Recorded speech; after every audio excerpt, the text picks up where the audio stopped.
And welcome to another edition of the BNS podcast. We're back again like clockwork every Sunday Eastern Standard Time, 3 p.m. But my guest today is in a different part of the country. He's in the West Coast. Welcome to the studio, Jeff. How you doing, buddy? Okay, great to be here, Ike. I'm just back from Turkey. Man, I don't know what time it is. So what part of? I've been there. I was there last, I think, 2 years ago. I, It was in Istanbul. yeah, I flew through Istanbul, but I was in near Bodrum, which is on the west coast of Turkey on the Aegean Sea. Wow, And it was a fabulous event conference there called the Harvest Series with different, thought leaders and public intellectuals and wellness folks. Very interesting. wonderful. Your journey is very unique, and it's a very interesting subject matter that a lot of guys, especially mid-age guys, actually deal with. Because I'm there, Jeff. So so I'm comfortable in that space. It's a topic that when we talk about it, most of the times it sounds very, very scary. But you have emerged as one of the guys who have turned things around. So what we've done, we've captioned this particular series as diabetes, small changes, big impact. Now, diabetes is a big, big, big issue. Last time I checked, about over 38 million people in the US either are pre-diabetic or actually diabetic, right? And diabetes in this part of the world is a big one for different reasons, right? Which, of course, you will talk about based on your story. But share your story with us. First of all, who is Jeff? Yeah, well, thank you. I mean, my story is in some ways so ordinary and not extraordinary, and that's what actually makes it kind of very important story. Right, right. Because, like you said, 13% of Americans now, or American adults, have diabetes. 50% of American adults have diabetes or prediabetes, That's big. and 90% of those people don't even know it, That's right? crazy. But they're experiencing a lot of what I call these anodyne symptoms of modernity. And I'm sure so many people out there can relate to this. Now, do you have brain fog, chronic fatigue, maybe a little insomnia, maybe a little irritability, maybe the inability to concentrate or the need to constantly check your phone? Or maybe if you're a kind of midlife male like me, maybe you've got a little dad bod, right? Yeah, yeah, yeah, A yeah, little yeah, inner tube, yeah. little inner tube around the middle. Or maybe you got a little the man boobs, the Yeah, man yeah, yeah, chins, yeah, yeah, right? yeah. Yeah. Um, there's a clinical name for that called gynecomastia, but my daughters call it man boobs. That's right. Um, and other kind of insults to your vanity. And as you know, we get into middle age, so many Americans experience this that we've normalized it, but it's totally abnormal. I mean, if you actually go back to the beginning of the 20th century in the early 1900s, there was about a 3% obesity rate. And if you look back and check out how we evolved on the Serengeti of East Africa. Nobody had diabetes or metabolic dysfunction or obesity. It just did not exist. So this is really a disease of modernity. And the crazy thing for me was I've been in the wellness industry most of my life. And 5 years ago, I found myself with all of those presentations that I just named. And then, finally, I put this little disc on my triceps. And for those watching on the video, they can see that that's a continuous glucose monitor, which zaps my blood glucose measurements to an app. And I put that on, and lo and behold, I looked in there, and my fasting blood glucose was off the charts. It's 125 milligrams per deciliter, which is not going to mean that much to a lot of people, but what that is, it's the highest end of prediabetes, lowest end of diabetes. And then finally, I actually didn't cancel my appointment with my PCP, as so many men do, right? That annual visit comes around and we'll just kind of push it off.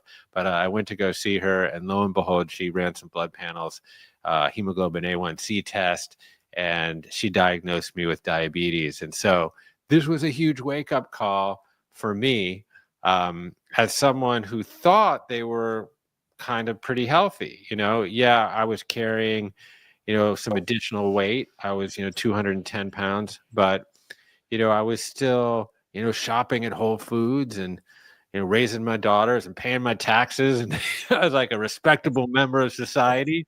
And then all of a sudden I had a chronic disease. And, this is just the plight of so many people now. I mean, 60% of Americans now have one chronic disease. 40% of Americans have two chronic diseases, and we generally treat these by just throwing pharmaceutical drugs at it just to treat the symptoms, but never the upstream root causes. And before I started, a lifetime supply of insulin and metformin, I wanted to try to find another way. And so I went out and interviewed 450 doctors about health and about metabolic dysfunction and why we're so sick as a society. And, I came up with my thesis, which was my chronic disease. And the overwhelming majority of chronic disease is the result of chronic ease, that we've engineered our society at almost every level for convenience and comfort. And that's hijacking our biology. It's literally using our engineering against us. We're supposed to be a little fat on the Serengeti in the fall because winter was around the corner, right? And there would be a paucity of calories that would keep us lean and activate all these other resilience and longevity pathways. But now we live in a world where essentially winter never comes. Like, Ike can order up anything he wants, Chick-fil-A, McDonald's, French fries, Wendy's, and by the time we're finished here, it'll be right at your door. And so this kind of convenience is, it seems great on the surface, but it's leading to a lot of very inconvenient truths. And that was certainly the case for me. Wow. Now, I try to be as transparent as I can on my podcast. I can relate to everything you just said because I'm there. I've been on the pre-diabetic platform for at least 3 years. Mm-hmm. Every time I go, they say, "Oh, your blood cholesterol is high. The good one is good. The bad one is bad. You're pre-diabetic, right?" Now I know someone who's very close to me that was there for a while, and then they made the mistake of ignoring all that stuff and they crossed over, right? So I have a lot of guys in my circle that are right there, and they're going to benefit from this, I believe. I'm just the guy who's still on the pre, and I've been praying to make sure that I don't cross over into being diabetic, because in my understanding, it can be reversed. That's what everyone says to you. You can't reverse it, can't reverse it, can't reverse it. But in your case, you are saying to us that it can be. So you were a guy that has lost about 50 pounds, did you say? Yeah, I mean, I lost probably 70 pounds and then got down to a very lean frame and probably put about 20 pounds of muscle back on. So that's a big part of it. A big part of blood glucose management and, reversing metabolic dysfunction is actually putting on some muscle. But we'll get into all the tactics and protocols. Right. But that was a big part of it was losing the weight. So then tell us what do we need to do? First of all, as men who are in our middle ages, right? This show is not a bro show, because ladies also but so the ladies can learn from it also. Maybe the men they can help the men in their life. But these are two men in our 50s or around there talking about this issue that pertains to us. What are the first things you did? Yeah, well, I'm going to say too that this applies to women very much as well, because women of our age are going into menopause, and they're, there's a big decrease in the production of estradiol, and that's going to lead to insulin resistance, and it's going to be harder to manage blood sugar. So this relates to everybody. Okay. So there's a lot of tactics involved, but before we get to the tactics, the biggest thing is that you got to change your own story, So I grew up as a chubby kid, and I just believed that that's who I was, that I was the kid that was chubby, that had the jeans that would chafe at the thighs, and my fate was written more or less in the stars of my genetics, that I was never really going to be good enough, and I'd do anything to fit in and belong. And that's essentially the story that I told myself about myself. And then I went on this kind of physical and spiritual journey of realizing that story is just BS, that all we are is change. And the Buddha said that under the Bodhi tree 2,500 years ago, that we're impermanent. But as I started to study human physiology, all I found was change. We're 7 octillion atoms having 37 billion chemical reactions every second, right? And we're changing in relationship to our environment, and we have some agency over our environment and the protocols that we adopt. So that was the big first thing, was changing my story and realizing that change was really the only thing available to me moment to moment. So that was big. And I think that's what holds a lot of people back, actually, is that psychological or almost spiritual barrier or obstacle. But once you tear that down and realize that change is the only thing on offer, and you are always changing in relationship to your environment, then what are you going to do with your environment, and what are you going to do with your behaviors? And this is where I started to apply the tactics that then really had quite jaw-dropping results on my body and my metabolic health. So here's a few of the things that I did. First of all, I started to experiment with fasting and intermittent fasting, right?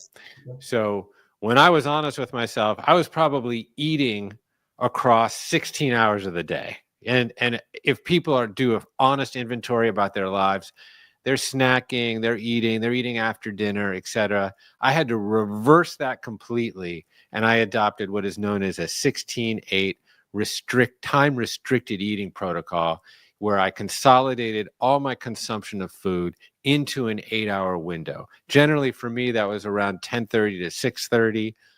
You can do it earlier in the day, you can do it a little later in the day, but you don't want to eat too late, because you want to leave 3 hours at least minimum between the last bite of food and the time that you hit the pillow. Okay. So that was my first protocol, was what I call this good stress protocol of intermittent fasting. And that gave my pancreas a break. So my pancreas is an organ that's responsible for producing insulin. So anytime, you have carbohydrates in your body, your pancreas is going into work, into overdrive to produce insulin. Insulin vacates glucose from the bloodstream, brings it into the cells, or stores it as fat, depending. So the 16-8 protocol was huge. And because I started to get conscious about when I was eating, I also got conscious about what I was eating. So I adopted a very low carbohydrate diet. I was committing carbicide before, right? And so I adopted really like a ketogenic style diet, where primarily I was getting my calories from protein and healthy fats, rich in omega-3s, etc., and very few calories from carbohydrates. Again, that was reducing insulin levels, reducing blood glucose levels. So those were two things. And then the third thing that then really accelerated this whole process was I adopted a cold water therapy protocol. And I started to ice plunge. And I did this. I had to experiment a lot. And I hate the cold, man. I'm sure you don't like the cold. Very, very few people like the cold. I can see you, smiling and laughing. I would go into paroxysms of anxiety just looking at a snow-fed lake. I'd drive around Lake Tahoe. I wouldn't even have to go in. I would start to shake. I didn't like the cold. But I had to, I met this dude named Wim Hof. He came and stayed at my house for 3 weeks. This is the Dutchman. He's known as the Iceman. And he got me in the ice. And I started to lean into the edges of my discomfort. And I started to cadence this protocol in a very, very particular way. And this is huge, because if weight management is a big deal for you, then you want to listen to this. So because I was adopted a fasting protocol, at like 10 o'clock, I would still be fasted, my blood glucose would be very, very, very low. And before I would break fast, that's when I would get into the ice plunge, right? And what would happen? Well, my body temperature would plummet, my core body temperature would drop 3 or 4 degrees, and my body, which is engineered to always find homeostasis, that warm porridge of like 98.6, right? So my body has to warm itself up. It has to make heat. And in order to make heat, it needs an energy substrate. So my mitochondria, there's a little energy power plant in my cells. It starts to look around for energy substrates. Glucose is not around because I'm fasted and I have a ketotarian low carb diet. So it doesn't have any choice except to break down fat and use fat for energy to make myself warm. And by this little protocol stack of ketogenic diet, intermittent fasting, and then cold water therapy, I lost 70 pounds in about 5 or 6 months. It was crazy. I could almost watch it melt off. And then I started to understand all the mechanisms at play, and it made total sense. Cold water therapy. That's the one. Everything you said, I'm like, yeah, I got this one. You know, the cold water therapy. You're like, I'm not doing that. That's what I can hear in my head, right? But it's amazing that one of my mentors had mentioned this to me and said that's what they do. And a lot of people in the sports industry, athletes, that's what they also do to help repair wounds and injuries that they have, right? How does one, Jeff, let's keep it real. How does one who's like me that I can't even think of having a cold shower anymore jump into a bathtub full of ice or maybe plunge into water that is cold? Yeah. It's hard, but there's a lot of benefits to doing hard things. You know that, you know that in other areas of your life, emotionally, hard to have difficult, thorny conversations with your partner or with your kids, but you always know that on the other side of those difficult things, there's a better world, right? And so that's not different with your physiology too. You got to push the edges of your comfort level. So just, I would never say, if you've never gotten cold before, I would never recommend jumping into a 34-degree ice bath. But what I would say is, why don't you just end your shower cold? Take a regular shower, okay? But just at the very, very end, just turn it down a little bit until you're a little bit uncomfortable, just a little bit. And this is the amazing thing about cold. You don't need it to be 35 degrees or 40 degrees. Cold is completely subjective, and you can get the benefits only if it just feels a little bit uncomfortable. It just has to feel a little bit cold. So start with just the edges of your discomfort. And you're right, we see LeBron James or Novak Djokovic or professional athletes, they're getting into the ice after, huge feats of athleticism, but that's for anti-inflammatory purposes. And ice and cold can be very effective for that because it's a vasoconstrictor, right? So it shuts down blood vessels. But what I'm talking about for ice and the benefits of getting into the ice or anything cold is the metabolic benefits. Correct. Because it upgrades your mitochondrial efficiency, you're burning fat, you're actually also producing a tremendous amount of dopamine. When you get out of an ice plunge or a cold bath, you feel great. Your mood regulation is upgraded, right? And this will last for 24 to 48 hours. You will have an increased rate of production of dopamine. It's quite amazing. Wow. And this is why I think cold therapy can be also used for addiction and addiction recovery because of the dopamine issues. Wow. You also feel incredibly alert. So if you need to get on a podcast like this one, or you need to learn how to play piano, I have a piano over here, or you're learning a new language, you come out of the ice plunge and you're like, boom, you're ready to focus, right? Because you have, you've got that epinephrine coursing up through your body because that's an involuntary stress response, right? So that's going to make you alert. But the amazing thing about cold is that you won't generally get an increase of cortisol. So, what you're doing is just actually once you kind of get into the protocol of it, you're getting alert, but without the jitteriness. And it's a really just incredible, it's an incredible practice. Wow. I am going to try it.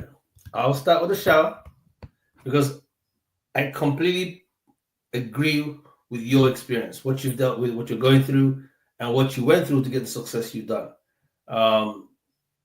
If you could do it, somebody else try it out and see if they can do it. And maybe I'll come back on your podcast and tell my own story. That would be great. I would be thrilled. I would be thrilled if you did that.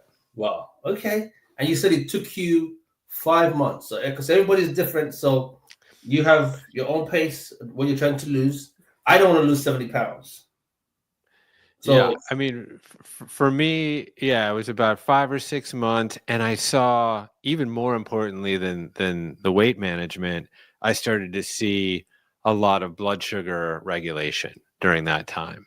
And obviously, as I was losing weight, fat can be inflammatory. That can also,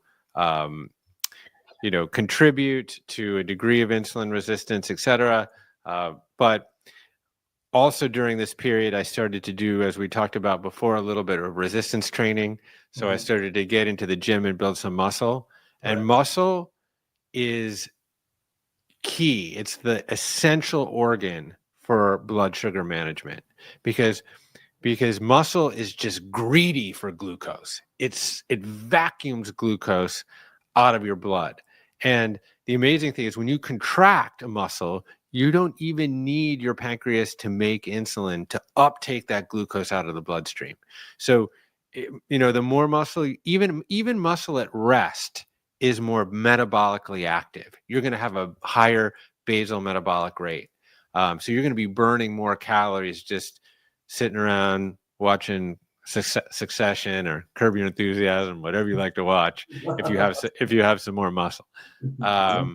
So I that's a big thing. And honestly, man, if you just think about this, it all makes sense because, there's so much different health advice out there. But if you just ask yourself this one question, how did I evolve? You and I, we have a Paleolithic genome, right? Evolution is painfully slow. We have the same genes that our ancestors had, 100 years ago, 1,000 years ago, 10,000 years ago, 100,000 years ago. And just think about the conditions in which those genes developed, right? They were stressful at times. This is like what I call Paleolithic stress. As we kind of talked about before, there was a little bit of calorie scarcity in the winter, but that was okay because there was a huge fall harvest. And, Ike's loincloth would get a little tight in the fall. That's cool. No problem. But think about all the other things. What did we do? We walked like crazy. We walked 7 to 10 miles a day as hunter-gatherers. We lifted heavy things, right? We were building structures and gathering firewood. Every once in a while, we'd get chased by an ungulate and we'd get our heart rate way up. We call that high-intensity interval training now, right? We didn't have an Equinox membership on the Serengeti. We just moved throughout the day. We didn't stick it between 5:30 and 6:15 on an elliptical, And now what we call that is non-exercise activity thermogenesis. That's just a fancy term for moving throughout the day, just integrating movement like we did, like our ancestors did on the Serengeti. What else did they do? They had to, endure exposure to fluctuations in temperature without a fancy digital thermostat on the wall, right? They had to use the thermostat up here above the brainstem. It's called the hypothalamus. We have an internal thermostat. When it gets too hot, what happens? You sweat, man. You're designed to sweat, right? If you get too cold, what happens? You're designed to shiver, right? And so these mechanisms are built in, but in so many cases with endless availability to calories, with digital thermostats, with desk jobs, we've essentially created a lifestyle that is no longer coherent with our genetics. So what we really need to do if we want to be healthy is ask ourselves, how did I evolve and how can I live with within some of those conditions of my evolution. Well, Jeff, this is very, very insightful. All we are is change. We're going to take a short break and come back and then start winding down this podcast. And I think I'm going to have you back again because we can't get all of this in 30 minutes. Let's just take a quick break and then we're going to come back.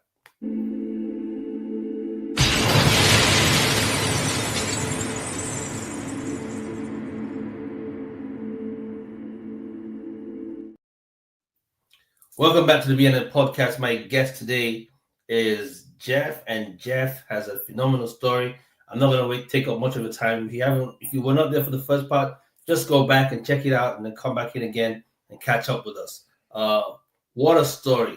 And it's so today, Jeff. It's so today. It's things that you and I can take up today and gradually make it happen. Everybody at their own pace. If you're out there, both of us are not physicians. We're just sharing our own stories, so don't go blocking us or shutting us down. We're just sharing our own personal stories as he has seen change take place in his life. Jeff, you talked about the ease when you were talking about something about stress, right? So there's good stress and not good stress. Or is there good stress and bad stress? Yeah, well, we have a negative association with stress, right, in our modern life for good reason, for justifiable reasons, because stress in our modern life is chronic and in the wrong dosage, But if you really look at the origin of stress in the human body, it is totally beneficial and adaptive. So if Ike goes out for a hike, that's a good rhyme, and you run into a rattlesnake, what happens, right? Your heart rate and respiratory rate are like, oh, go crazy, right? Right. And glucose goes to your extremities because you're ready to fight or flee. Right. And your pupils start to dilate, and the aperture of your attention gets really tight, and you become self-obsessed, and you feel threatened, and you don't trust the world around you. That's a good thing. That's an adaptive response because that's kept you and every one of your ancestors alive. The problem in the modern age is that for so many people, that rattlesnake never leaves the path, right? And it's not necessarily a rattlesnake. It's algorithmically preferenced social media content that's designed to hijack your negativity bias, to make you afraid and outraged. It's 24-hour news, it's neglect, it's racism, it's financial hardship, it's overwork, it's all of those aspects of modernity that keep us in a place of chronic negative stress, which leads to imbalances in the human body, and imbalances are really just the imprimatur of disease. But if you actually look at stress at its core, we are designed for stress. It kept us alive. It serves our biological imperative, but there's so many other ways. If you go into a gym and you stress a biceps muscle through progressive overload, what are you doing? You're ripping the microfibers in that bicep. And then with a little bit of rest, your body begins to summon these structural proteins, myosin and actin. And if you're eating like a good, healthy, protein-rich diet, what happens to that muscle? It comes back bigger.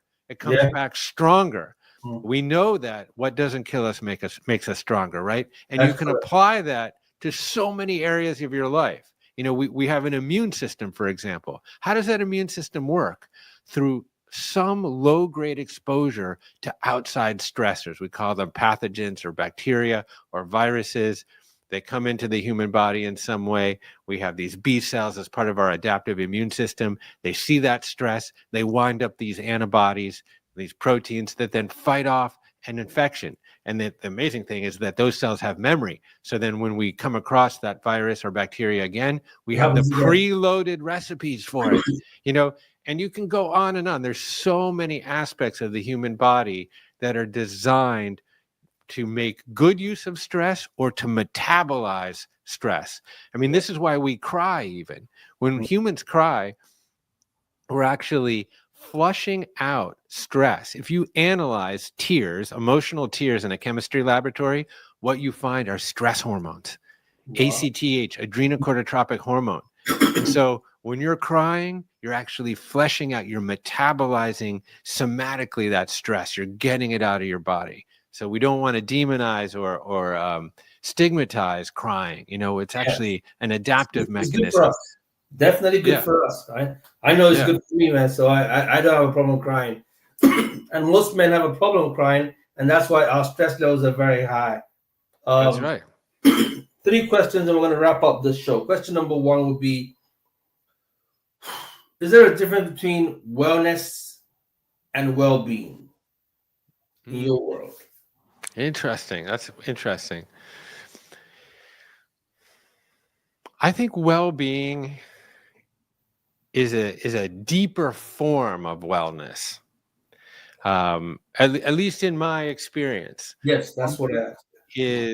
Is a sort of a subjective feeling of what I would call true ease, not the ease of like kicking back, binging Netflix in a 72-degree room, eating 10 pints of Chubby Hubby. That's the portrait of modern ease that actually is very detrimental to health. But I think true well-being is a feeling of ease in your body. It's flow state, right? That when we're deeply immersed in some sort of creative exercise or collective enterprise, when we're doing something with people or we're playing sports and we get that sense of flow state, right? Where we have, perfect awareness of our body in space and time, and linear time begins to dissipate a little bit, and we become really open, Right. feeling of ease. And so that's what I would call true well-being. I think wellness, it is more physiological. It's like you can go get your biomarkers tested and they come back all in the optimal range, and you're healthy. But well-being for me feels deeper and maybe more spiritual. I like that. I know we didn't discuss the spiritual component of it, because I know you said you started with 2 things. One of them was spiritual, the other one was obviously did you say physical? Was that what you said? Yeah. Yes. Yeah. Physical. And so we haven't got into the spiritual part of it, but we're almost running out of time, which means I have to bring you back, Jeff, and so we can talk about the spiritual component of it. But Nice. before then, the next question will be very straightforward.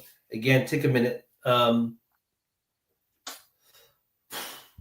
If you were to speak to the men on this podcast, you know what? Let's not go there. If we were to speak to people in this age bracket of 45 and upwards about the 3 or 4 things they need to do to help manage stress, manage their well-being, like we just spoke about, and their weight, or avoid finding themselves with any chronic disease. Just 4 things. What would those top 4 things be for you? And remember, now we have women who are watching, like you said, because a lot of women in my age bracket are now in the season of menopause, and I can see what it's doing to a lot of them, right? A lot of them. It's affecting their emotions, it's affecting their hormones, where just a lot of change. And I know you and I might not be the professionals to discuss this, but if there are 4 things you're going to tell our audience, what would that be? Yeah. Well, we know about going to the physical gym. We also need to go to the mental gym, right? Because every experience of life is perceived through the lens of our mind. Correct. I agree with you. So we have to go to the mental gym. And so that's why I would say number 1 is meditation, some form of meditation or mindfulness, a way to bring yourself into the present moment, to focus your attention, to recognize feelings and thoughts and emotions arise and subside in consciousness without identifying or attaching to them. So meditation, this is a great way to manage negative chronic stress, right? So the mental gym, the physical gym. For guys in middle age, you got to build muscle. No more chronic cardio. No more just sitting on the elliptical or the treadmill. You've got to lift heavy things, because we're going to start to lose muscle mass 1% every year, 10% every decade. And you've seen the difference, in a 75-year-old man who is vital and vibrant and can hold himself up and has good grip strength. And you've also probably seen a 75-year-old who's frail and who would break a hip when they fall because they can't hold themselves up. That's called sarcopenia or osteoporosis, etc. So mental gym, physical gym, right? Then more and more, you really just need to change your relationship with food, right? So nutrition and diet, absolutely key. You got to get your bolus of protein in the morning. You got to maximize fiber and you got to minimize carbohydrates, right? So that's number 3. Number 4 is sleep. That's just foundational. You got to get good sleep. And there's absolutely clear sleep architecture design that can help you do that. Meditation actually and breath work will help you. But getting out and getting light in the morning to set your circadian rhythm, to make sure that you're producing melatonin at night, you do that by getting light in the morning and then creating the environment at night where you stop eating by 6:30, 7 o'clock. You make your room nice and dark, nice and cool, and you get foundational sleep, essential to health. So let me just summarize: foundational sleep, nutrition and diet, get to the gym and lift heavy things, resistance training, and meditation. Wow. Jeff, man, this is awesome. I am so happy to have you on this podcast. There's something we do before we leave. The last guest leaves what we call a drop-off question, and then you will leave one for the next person. I saw it somewhere on the plane flying back into the US. I loved it. I said, you know what? I'm going to incorporate it. I think it's so cool. Our last guest was Aaron. Aaron has a disability and had a very interesting accident. A chimney fell on her at a very young age and left her paralyzed from basically, I think from her neck down, if I'm not mistaken. But Aaron has been able to work herself back up. So the question that Aaron left was, do you have anyone that you follow on Instagram or any social media platform that has a disability? Yeah, I follow a woman named Amy Novogratz. She is a cancer survivor.